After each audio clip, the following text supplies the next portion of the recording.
How do you feel when you have to leave a game to learn information about it?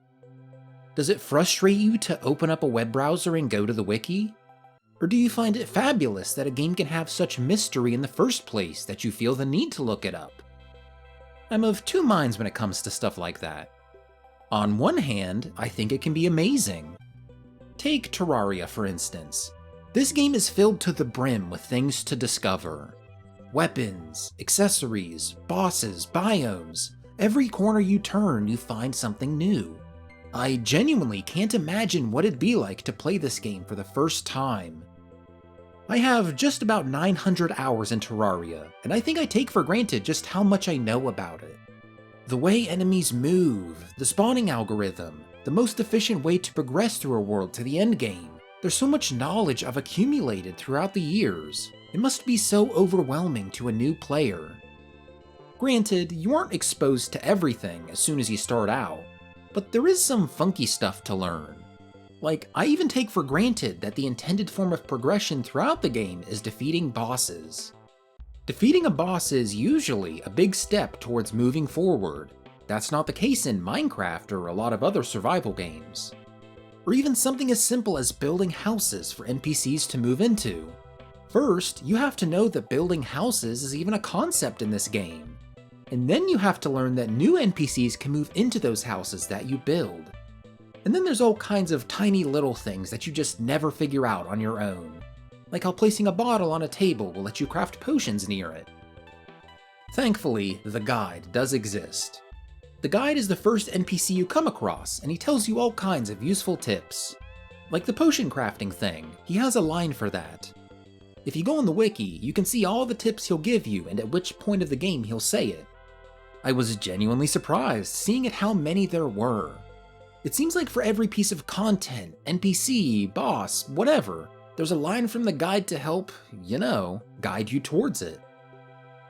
But I'll be honest, this isn't how I learned the game. I didn't constantly go back to him after a major achievement to see what he'd tell me to do next. I went to the wiki and followed the walkthrough there.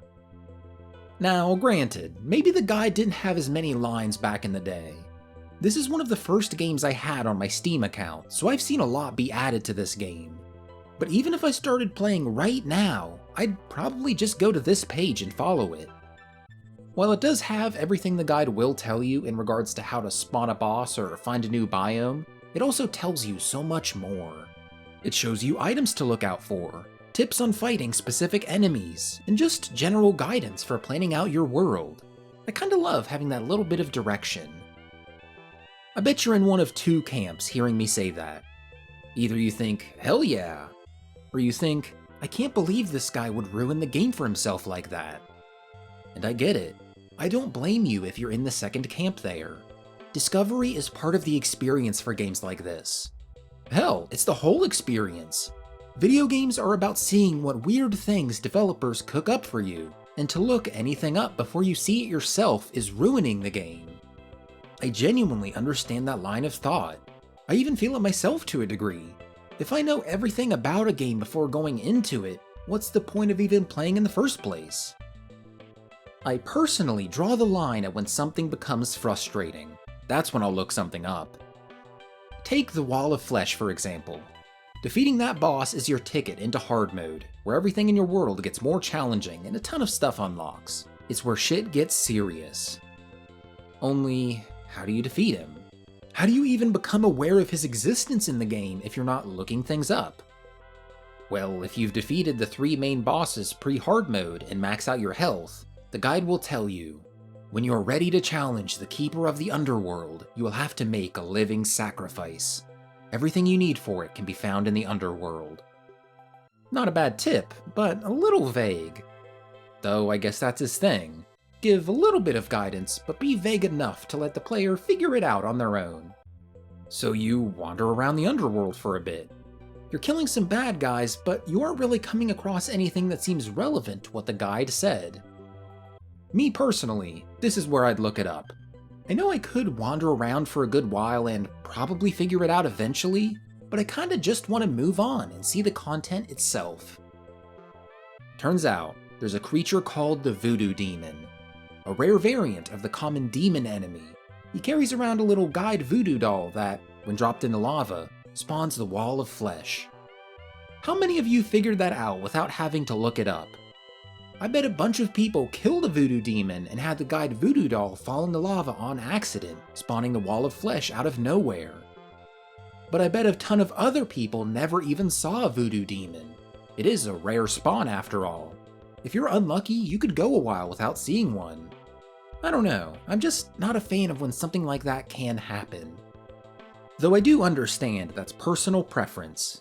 I can acknowledge that someone else on the other side of the argument might have just as valid a reason to prefer how vague Terraria is with its guidance in-game. What I'm a lot more confident in standing against, though, is when core mechanics are obscured. There's a ton of games like this, but I'll use Bloons Tower Defense 6 as an example right now. The heart of this game is about upgrading your towers in a way where you can make it through all the waves. You have to really consider not just what towers to buy and where to place them, but what upgrades to get. And this is where it gets really annoying. The descriptions in this game are so vague. Let's look at the Alchemist. This is a monkey built around supporting other towers. The second ability in the first path, Acidic Mixture Dip, has the description: throws a helpful potion at nearby monkeys that allows them to pop lead balloons, and do extra damage to ceramic and Moab class balloons. Wears off after several attacks. That might sound like nonsense if you haven't played the game before, but in simpler terms, it buffs other towers to pop certain balloons and wears off after several attacks. But how many attacks? I feel like that's crucial information. If there's a wave coming up with a bunch of lead balloons, are those several attacks gonna be enough? How quickly can he throw out those buffs? How much downtime is there?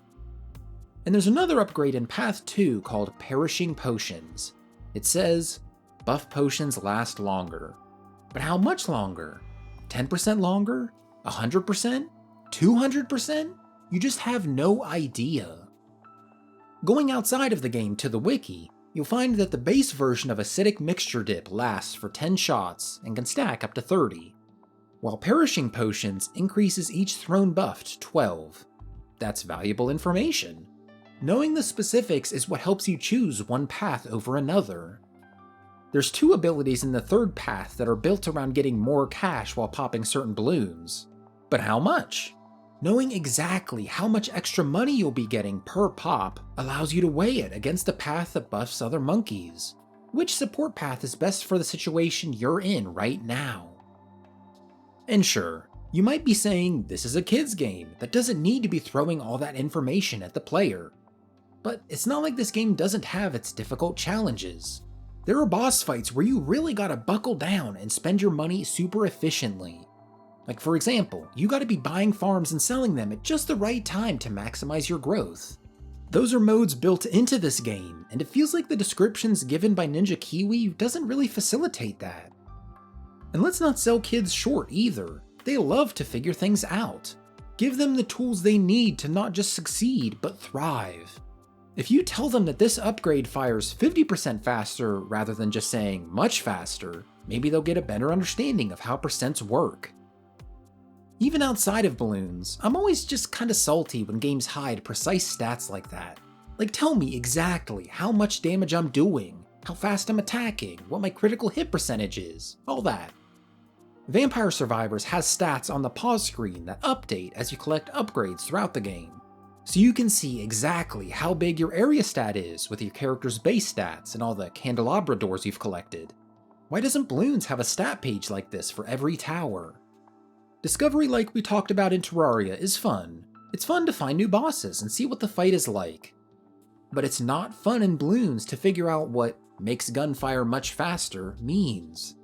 It's like when games have skill trees that are full of upgrades that give unique and varied effects, versus skill trees that are full of +5 fire resistance or whatever. Sure, you discover something, it's just not that interesting of a discovery. Old school Runescape has a little bit of both. There's a ton of things that just aren't explained, and while a lot of them aren't really fun to figure out yourself, a good amount of them are. Take quests. This is one aspect of the game that I didn't expect to love as much as I do. The writing in this game is genuinely funny. It has so much wit and charm. I can't really think of a game that makes me laugh more, to be honest. And these aren't like your typical MMO quests.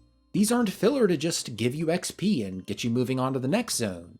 They're beefy, and you need to read what people are saying because there's no waypoints. You aren't gonna get an arrow on your minimap telling you exactly where to go next. You actually have to pay attention. Well, at least that was the case. Nowadays, you have Quest Helper. Quest Helper is a plugin on the popular third-party client, Runelight. This is crazy, because it takes the information that you'd expect to find on wikis, that being guidance on exactly where to go and what to expect, and puts it in your game client. When I said the game doesn't give you an arrow on your minimap earlier, that's just the base game. If you install this plugin, it tells you everything. I have a complicated relationship with Quest Helper. I think quests are the low-key backbone of this game.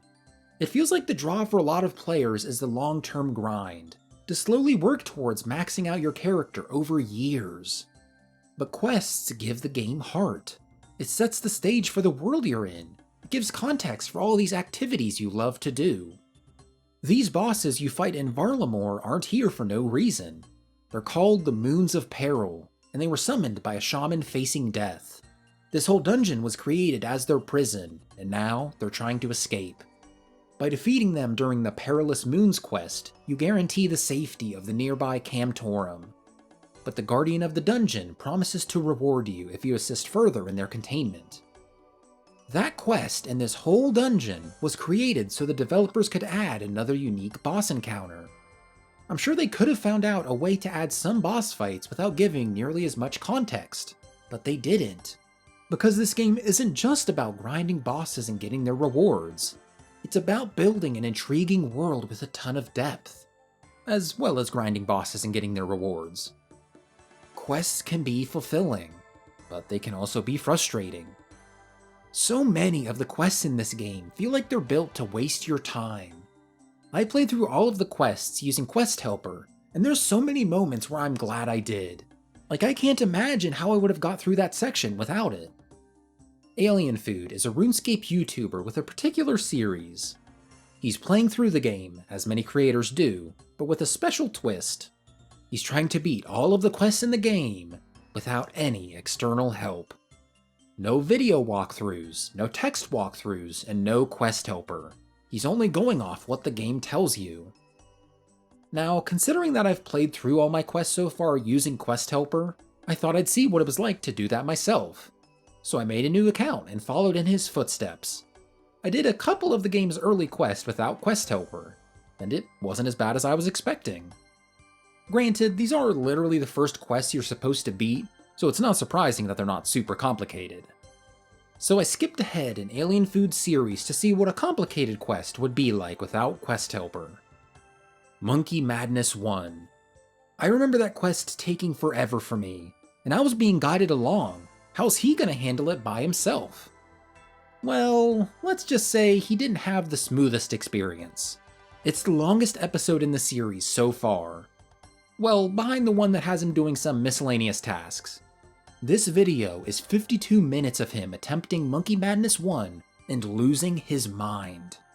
There are multiple times in the video where he pretty much says verbatim, and I wandered around for half an hour trying to figure out where to go next. And it also showed me that there's just some random bullshit that Jagex throws at you sometimes. Like, he picks up a monkey at 47 minutes and 20 seconds, teleports away, and then the monkey just disappears from his inventory. Apparently, you can't teleport with a monkey for some reason, so he has to go back and get another. There is no reason given for that. It doesn't make any sense logically. I don't get why they'd make that happen. Following the guide on the wiki or using Quest Helper warns you of that. It helps you avoid random bullshit that you couldn't have anticipated in a million years. Look, my time is valuable. I'm only on this earth for so long, and I'd rather not spend it falling into traps like that. And don't get me wrong, I still read the dialogue when using Quest Helper, but I don't do any of the quest solving myself, if that makes sense. I guess it comes down to what you want out of a game. For RuneScape, I'm there for the numbers. I want to make my skills go up, hoard gold, and build my account. I enjoy the quests, but that's not why I'm playing the game. I'm here for the mechanics. Maybe you love the game for the quests. Maybe you treat it like an old school adventure game where you can just fall into traps. You accept that as part of the process, because when you eventually do beat it, it'll feel that much more meaningful. Maybe you prefer your game to keep descriptions simple, like balloons, but also be able to look it all up on the wiki. It keeps the base game clean, and you have this outside resource you can visit if you want to dive into the details. Or maybe you look up nothing in Terraria. If you didn't, you would be constantly surprised at all the stuff the game throws at you. Imagine how mind-blown you'd be discovering wings for the first time if you didn't know they existed. It completely changes how you traverse the world. You'd feel like anything is possible. As boring an answer as it is to come to, it just depends. No one perspective is right, and it's about what you personally like. How do you feel about having to keep a wiki tab open while you play a game? Let me know in the comments and talk about your favorite. Dark Souls, Monster Hunter, Path of Exile, there's all kinds of games I didn't talk about that I could've. I want to hear from the Predisons out there. Get a discussion going on down below. I command it. Hope you all have a good one. Thanks for watching.